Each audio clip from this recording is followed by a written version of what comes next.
Storytime about how I crashed my ex's wedding and managed to break them up a month later. I'm definitely toxic and vindictive. So when my boyfriend broke up with me, I knew what I had to do. He and I dated for 9 months. And you could say that I was a little overbearing. If you guys saw what this man looked like, maybe you'd understand. He's the type of guy that all the girls want to get with. Not only is he super handsome, but he's also very successful. And he's a great guy. Comes from a great family and he's really close to them. I, on the other hand, grew up in the foster system, so having a family was always my biggest dream. And when I met his family, they took me in right away. His mom and I essentially became best friends. His dad would take me out to dinners and lunch, and they basically adopted me as their daughter. Here's when things started going wrong. I was extremely jealous and I basically didn't let him do anything. Every time he wanted to go out with his friends, I would start a fight. Anytime he would bring up a female friend from the past, I would simply threaten to break up with him. Trust me, I recognized that what I was doing was wrong, but part of me just couldn't control myself. I was willing to do anything to make him stay with me. Eventually, he got really sick of me, started mentioning that he wanted to take a break. So that's when I told him that I was pregnant. Was I pregnant? Absolutely not. Part 2 is up.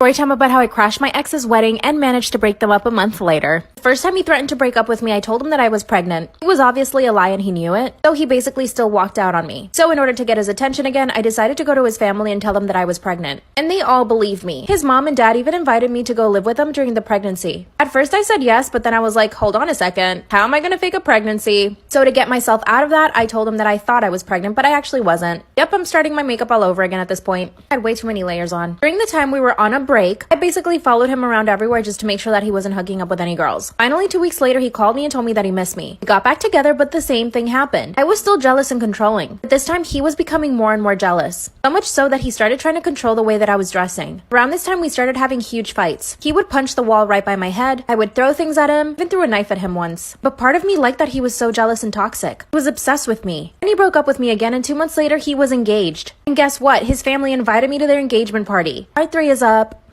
Storytime about how I crashed my ex's wedding and managed to break them up a month later. That's when I get the invitation for his engagement party. At this point, it seems that my ex's parents thought we separated on good terms. So of course, I showed up to that engagement party. As soon as my ex saw me, he came straight to me and told me to leave. And I told him that I was welcome because his parents had invited me. He gave me a whole speech about how we were over and I needed to accept it. But of course, not one single part of me was willing to accept that. Then he called me an Uber, so I actually did end up leaving. When the wedding comes around, I was the first guest to show up. As soon as his parents saw me, they welcomed me. So I went and sat down at the parents' table. When my ex came out, he nearly fell over. Mind you, this is the first time I'm meeting his wife. I went up to her and told her that I was an ex of his. That's when she looked at me and said, when did you guys date? I said we dated for 9 months. And then she says that they had been dating at the same time. So then a whole bunch of drama goes down. She goes to him and starts slapping him. He starts to cry. And then his parents asked me to leave. So I did. The next month, I followed her everywhere. Finally told me to leave her alone and that they had already gotten a divorce. So my plan worked. Now I'm trying to figure out how to get back with my ex. What should I do?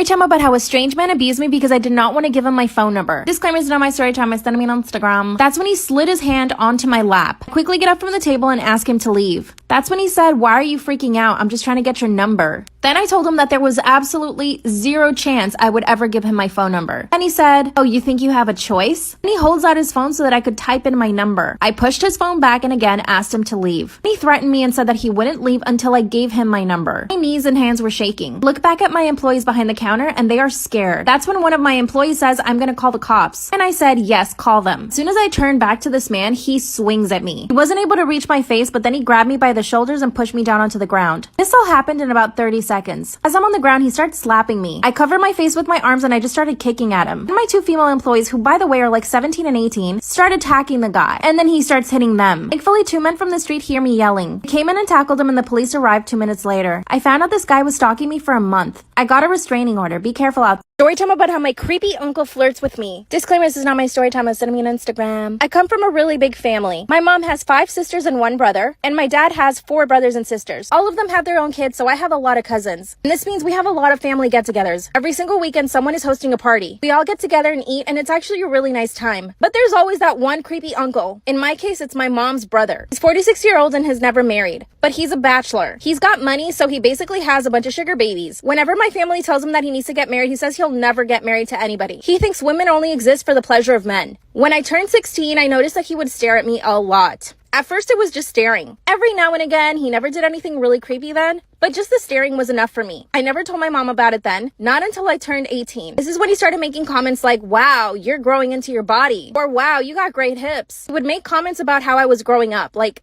Ew. He even told my dad that he needed to keep me away from guys because I was growing up really quickly. And because of my curves, men would think that I was a woman. This is when I finally told my mom that he was making me super uncomfortable. She thought it was funny at first, so I avoided him at all costs. Part 2. Story time about how my creepy uncle flirts with me. Disclaimer, this is not my story time, it's 𝙤𝙗𝙧𝙚 on Instagram. When I told my mom that he was making me super uncomfortable, she laughed it off. She thought it was funny. She said, oh, you know how he is. So from that point on, I basically avoided my uncle every time we were at a family event. When I turned 20, this is when things got even worse. He would ask me things like if I was a virgin, or if I had a boyfriend, if I had ever been on dates. And one time he even told me that he would get very jealous if I ended up bringing a guy to one of our family events. One time he complimented me on the dress that I was wearing, so after that, I only wore baggy clothes to family events. The fact that I had to change the way that I dress so that he could control himself makes me sick. I finally told my mom again that my uncle was always bothering me. It's when she told me that the world is filled with men like him, and that all I needed to do was just ignore him. So I told my dad everything. My dad took it a little more seriously and told my uncle that he needed to stop making comments. My uncle just laughed. Part 3 is up.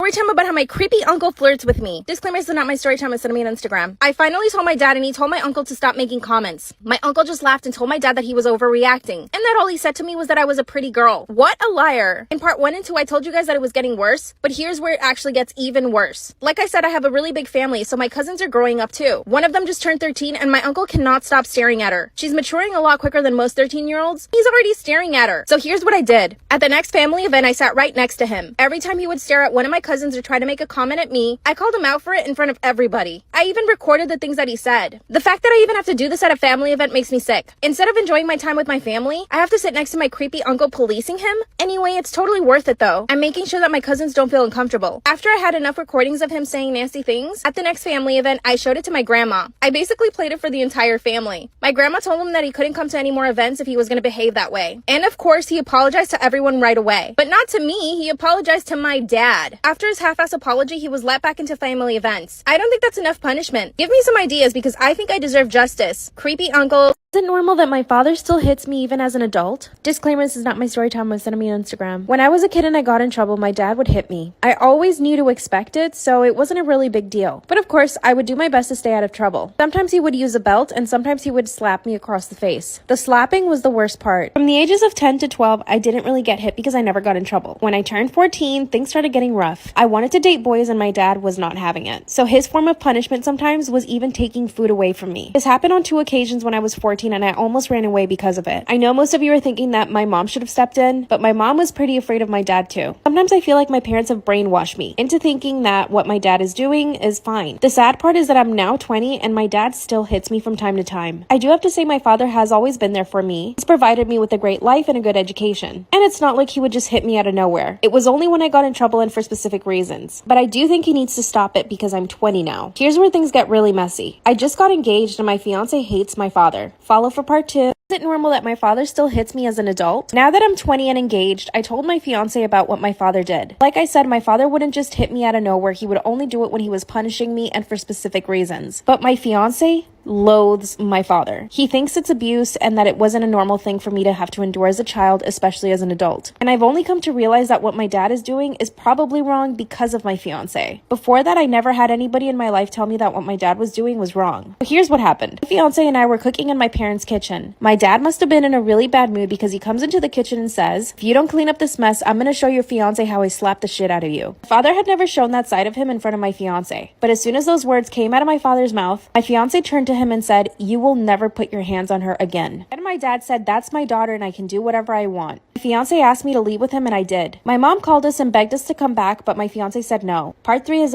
it normal that my father still hits me as an adult? After my fiance stood up to my dad, we didn't speak to my family for about 2 months. That's when my fiance asked me to go to therapy. And I did. That's when I found out that what I really needed to do was fix my relationship with my father. Because he had always punished me physically, I held a lot of resentment towards him. And my father being very antiquated, he thought that he was doing the right thing. Now let me clear a few things up. He only hit me twice when I was an adult. Once when I was 19, I got a bad grade in one of my classes and he flipped out. He slapped me across the face and told me that that would teach me to do better. The second time was right after my 20th birthday. I had gotten into an argument with my mom that really wasn't such a big deal. My mom and I worked things out, but my dad thought it was inappropriate that I spoke to my mom like that. Was I very disrespectful? No. but to him it was completely unacceptable. So he hit me once with his belt. My fiance is refusing to invite my parents to our wedding, and to be honest, I kind of agree with him. Ever since stepping away from my parents, I have so much more confidence. I'm also happier in my relationship because I'm getting to be myself, and I'm not afraid that anyone will punish me. But I do feel guilty. I want to reach out to my parents. I'm not sure. What should I do?